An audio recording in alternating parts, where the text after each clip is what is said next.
नमस्कार, आप सभी का स्वागत है एक बार फिर से आपके अपने YouTube चैनल फिजिकल एजुकेशन अड्डा के ऊपर, जहां आपको फिजिकल एजुकेशन एंड स्पोर्ट्स की हर प्रकार की अपडेट जो है मिलती रहती है। हमारी शाम के समय की जो सीरीज़ है उसमें गेम्स की मार्किंग चली हुई, उसी कड़ी में हम जो पहुंच गए हैं खो खो ग्राउंड के ऊपर।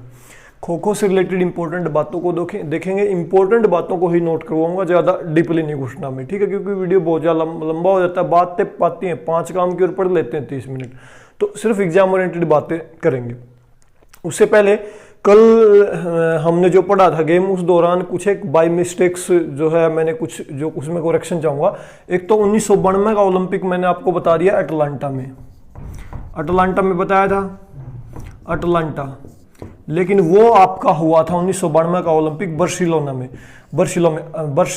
में। अटलांटा का ओलंपिक हुआ था 1996 में, ठीक है। अटलांटा का ओलंपिक हुआ 1996 में, लेकिन बर्सिलोना का जो 1992 में ओलंपिक कहाँ हुआ? बर्सिलोना में। याद रखनी है बात, करेक्शन है भाई ये। इसके अलावा एक क्वेश्चन हम स्टार्टिंग के दिन से पढ़ रहे हैं, ये दो चीजें क्लियर होगी। 1996 का अटलांटा में, 1992 का बर्सिलोना में। एक चीज 1936 का ओलंपिक आता है, तब मैं आपको बताता हूं कि मसाल जलाने की प्रथा, मसाल का जिक्र 1936 ओलंपिक के साथ हमेशा करता हूं। इसमें थोड़ा सा और हम ऐड करेंगे आज। मसाल जलाने की जो प्रथा थी ना, वो शुरू कब की गई थी? 1928 के एम्स्टर्डम ओलंपिक में, ठीक है। 1928 में पहली बार मसाल जलाई गई थी, उसके बाद लगातार ओलंपिक्स के अंदर मसाल जलाई गई। यहां पे क्या किया गया था, इसमें और चीजें हम ऐड करेंगे। मेजबान देश के अलावा बाकी के देशों में भी जो है मसाल को घुमाने की प्रथा जो शुरू की गई थी। मतलब जहां से ओलंपिक शुरू हुए थे पुराने यूनान से, जो यूनान जो हमारा प्राचीन ओलंपिक जहां पे शुरू हुए थे, तो वहां से जो प्रथा को उसको मशाल को जला के मेजबान देश तक लाया जाता है। तो इस दौरान अलग अलग देशों में घुमाया जाता है। वो प्रथा 1936 में ऐड करनी है, और 1928 में पहली बार मेजबान देश में ओलंपिक जहां पे हो रहे हैं वहां पे मसाल जलाई गई थी 1928 में एम्स्टर्डम में भारत ने हॉकी में पहला गोल्ड मेडल भी जीता था। और उस टीम के कैप्टन कौन थे? जयपाल सिंह, जिसे पहली बार विक्ट्री स्टैंड पर खड़ा होने का मौका मिला था। याद कर ले, 1920 के ओलंपिक में पहली बार भारत ने अनऑफिशियल रूप से पार्टिसिपेट किया था, और आधिकारिक रूप से कब पार्टिसिपेट किया? 1928 में। क्यों किया? क्योंकि 1927 में आईओए की स्थापना हुई थी। IOA Indian Olympic association. उसके बाद इंडियन ओलंपिक एसोसिएशन किसके साथ जुड़ा? आईओसी के साथ, ठीक है। समझ गए इतना? क्लियर? और इसमें कुछ है नहीं बताने का, ये थोड़े से कंफ्यूजन थे, मैंने आपके दूर कर दिए। 1928 का ओलंपिक हो गया अपना, 1936 का हो गया, और अब चलते हैं नेक्स्ट, ठीक है। एम्स्टर्डम पढ़ लिया हमने, बर्लिन भी पढ़ लिया। बात करेंगे खो खो की। उससे पहले बात कर ले, एक बैडमिंटन का कोर्ट किया था हमने, उसकी जो मार्किंग होती है, जो थिकनेस होती है, मार्किंग ग्राउंड की मार्किंग करते हैं ना, उस लाइन की जो थिकनेस होती है वो होती है 4 सेंटीमीटर। याद रखें भाई, ठीक है। कुछ एक अपवाद के गेम है, इनको याद रखें। 4 सेंटीमीटर थिकनेस होती है बैडमिंटन के कोर्ट की, जो लाइनिंग की जाती है उसकी। अपवाद स्वरूप बातें ये याद रखने की। जो खो खो से जो क्वेश्चन आते हैं इंपॉर्टेंट, उसको मैं बता देता हूँ आपको। खो खो से एक तो क्वेश्चन आ सकता है ग्राउंड की लंबाई चौड़ाई, ये होती है आपकी 29 बाई 16 मीटर। 29 लंबाई 16 मीटर चौड़ाई, ठीक है। ये क्वेश्चन बहुत बार एग्जाम में आया है और आ सकता है। एक आपका पोल लगे होते हैं दोनों साइड, इसकी ऊंचाई बहुत पूछ ली जाती है कई बार। इसकी ऊंचाई होती है 120 सेंटीमीटर, या मैं कहूं 1.20 मीटर, या 120 सेंटीमीटर, क्योंकि 1 मीटर में 100 सेंटीमीटर होते हैं, तो 1.20 मीटर में कितने सेंटीमीटर हो गए? 120 सेंटीमीटर। ये एग्जाम ओरिएंटेड बात है भाई, याद रखनी है हमें, ठीक है। इसके बाद एक क्वेश्चन मैंने आपसे पूछा था, वो रहेगा 1984 के ओलंपिक कहां पे हुए थे? लॉस एंजल्स में, ठीक है। 1988 के सियोल में मैंने आपको बता दिए थे, 1992 के भी मैंने आपको बता दिए बर्सिलोना, 1996 अटलांटा ओलंपिक, ठीक है। तो इस प्रकार से 120 सेंटीमीटर पोल की हाइट हो गई आपकी। इसके बाद नेक्स्ट चलते हैं, 1984 लॉस एंजल्स बता दिया, पोल की मैंने हाइट बता दी आपको। ये जो दोनों पोल लगे होते हैं ना, पोल टू पोल, खो खो की मैंने आपको बता दी 29 मीटर लंबाई होती है, लेकिन यहां पे अलग एरिया होता है फ्री जोन। ये कितना होता है 2.75 मीटर फ्री जोन पोल से इस साइड का, ठीक है। ग्राउंड का आता है एनडीए है और ये है फ्री जोन, ठीक है, समझ गए, दोनों तरफ फ्री जोन 2.75 मीटर का। इसके बाद पोल टू पोल गैप कितना होता है आपका 23.50 मीटर। निकाल लो आंखों में से, ज्यादा वो तो है नहीं, लेकिन फिर भी आ जाए क्या पता एग्जाम में, इस बार थोड़ा चेंज हो जाए, नहीं तो 29/16 पे जाके अटक जाते हैं सब, ठीक है। 23.50 मीटर और बीच में बने होते हैं 8 ये क्रॉस, ठीक है। और इन पोलों को जो है एक दो रेखाएं इस प्रकार से मिलाती है, आपने देखा हो खो खो में, क्योंकि आपको पता है कि जो बैठते हैं चेजर, जो टीम दूसरी टीम को पकड़ती है, ऑपोजिट टीम बैठती है, इनके बीच उसके उनके प्लेयर बैठते हैं 8 प्लेयर, ठीक है। तो ये जो होते हैं क्रॉस लेन, ये कितने होते हैं 8, क्योंकि 8 प्लेयर बैठे होते हैं, एक दौड़ रहा होता है, ठीक है।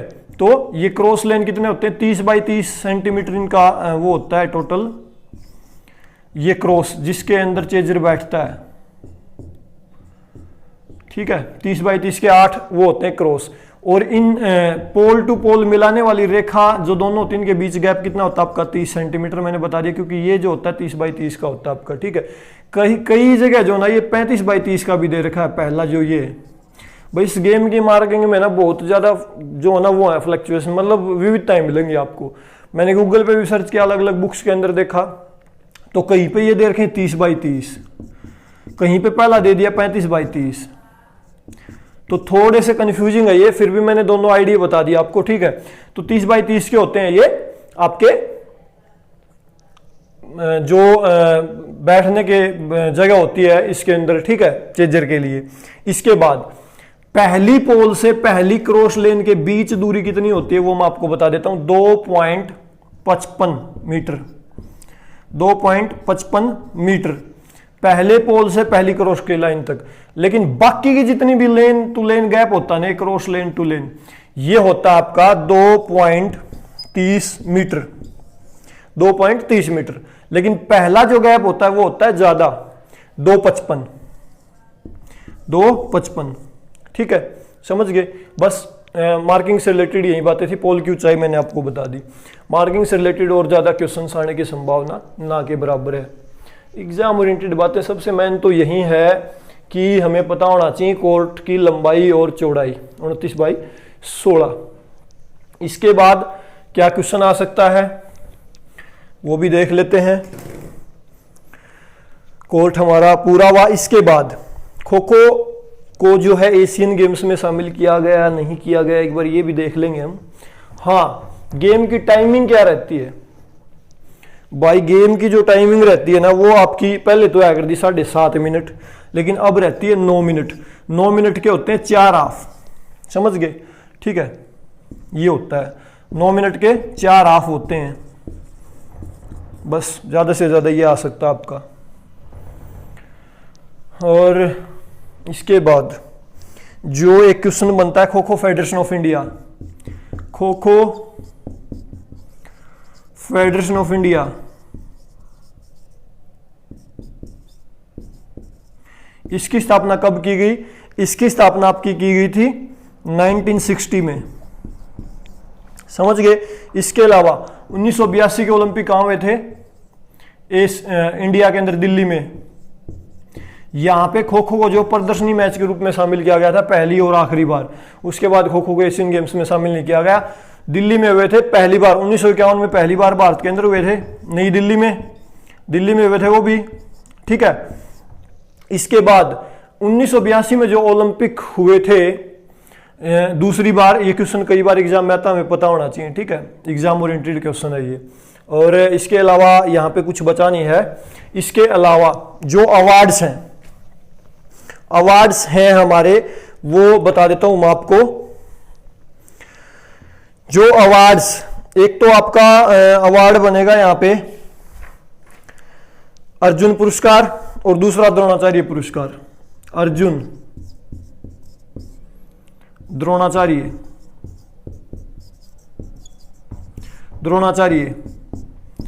तो पहला अर्जुन पुरस्कार किसको दिया गया? रामचंद्रन को। और दूसरा आपका द्रोणाचार्य अवार्ड किसको दिया गया? ई गोपाल पुरुषोत्तम को।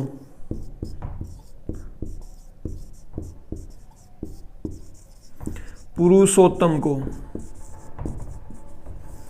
ठीक है। तो ये दोनों अवार्ड मोस्ट इंपॉर्टेंट है भाई। इसके अलावा आपके इससे रिलेटेड कुछ एक शब्दावली मैं आपको बता देता हूं जो यूज आ सकती है आपके एग्जाम में। जैसे रनर्स होता है आपका, रनर्स, फिर आपका एक वर्ड है चेजर्स। चेजर्स मैंने बताया था जो खिलाड़ी स्क्वायर में बैठते हैं, ठीक है। इसके अलावा जोन, फ्री जोन है, जो मैंने पोल टू दूरी बताई थी ना, एंड वाली दूरी 2.75 मीटर की, वो फ्री जोन एरिया होता है। वहां पे किधर भी मुड़ सकता है जो रनर होता है वो आपका। और आपका चेज है, चेज है। इसके अलावा स्क्वेयर है, स्क्वेयर है, टेपिंग है। ये कुछ एक वर्ड है जो एग्जाम ओरिएंटेड एग्जाम में आ सकते हैं, ठीक है। इसके अलावा ट्रैपिंग है, ट्रैपिंग। ये बस इतना ही है और ज्यादा इसके अंदर है नहीं, ठीक है। कुछ बचा नहीं है मेरे ख्याल से। लगभग जो काम की बातें थी ना, सबसे मैक्सिमम बात तो यही आती है आपके एग्जाम में, 29, 22, 16 मीटर, फिर पोल 120 सेंटीमीटर, बस। ज़्यादा ये दो बातें आती हैं इस गेम से। आपका पीटीआई का लेवल और ज़्यादा डीपली मेरे ख्याल से नहीं पूछा जाएगा। फिर भी हमने लगभग चीज़ों को कवर कर लिया खो खो से जो इंपॉर्टेंट थी, और मैं इंपॉर्टेंट बातों को कवर कर रहा हूँ अब, क्योंकि ज़्यादा डीपली जाने का समय नहीं है, इसलिए सिर्फ काम की बातों को हम कर रहे हैं यहाँ पे, ठीक है। तो अभी के लिए स्टूडियो में इतना ही। आपको कैसा लगा? और करेक्शन करवाते रहा करो भैया। खो खो का कोई स्पेशली हमसे जुड़ा हो पर्सन और जो खो खो को जानता हो तो वो बता दिया करो जहाँ पे आपको ये लगेगी करेक्शन, क्योंकि इस गेम की मैंने मार्किंग गूगल पे भी सर्च की और बुक्स के अंदर भी देखा, तो बहुत ज़्यादा डिफरेंस तो नहीं, लेकिन कहीं कहीं जगह थोड़ा सा है डिफरेंस, वो समस्या पैदा कर रहा था। फिर भी मैंने आपको बुक वाला मटेरियल करवाया है जो जहाँ से मेरे को बेटर लगा, लगभग कोशिश की है उस चीज़ को कवर करने की, ठीक है। फिर भी आपको लगता है कि खो खो गेम में कहीं पे हमसे इसके अंदर ओल्ड चीज़ें शामिल है तो आप करेक्शन करें, ताकि नेक्स्ट वीडियो उसके अंदर हम शामिल कर ले। और हर वीडियो पूरा देखा करो भाई, क्योंकि पीछे की करेक्शन नेक्स्ट वीडियो में होती है हमारी, और गलतियां ह्यूमन बीइंग से होती हैं, बिल्कुल होंगी, मैं एक्सेप्ट भी करता हूं, क्योंकि मेरा भी इतना अनुभव नहीं है कि मैं आपको एक एक चीज़ बिल्कुल ऑथेंटिसिटी के साथ हाँ भर लूँ, क्योंकि हमारी जो बुक्स हैं फिजिकल की उनमें भी समस्याएं हैं दरअसल। तो कितना भी हम कोशिश करेंगे, मैक्सिमम कोशिश की भी जाती है चीज़ों को ठीक करने की, फिर भी बहुत सारी चीज़ें बुक्स के अंदर गलत दे दी जाती हैं। तो ये था आज का वीडियो, कैसा लगा कमेंट करके जरूर बताएं। तो अभी के लिए स्टूडियो में इतना ही। वीडियो को लास्ट तक देखने के लिए आप सभी का बहुत बहुत धन्यवाद। Thank you.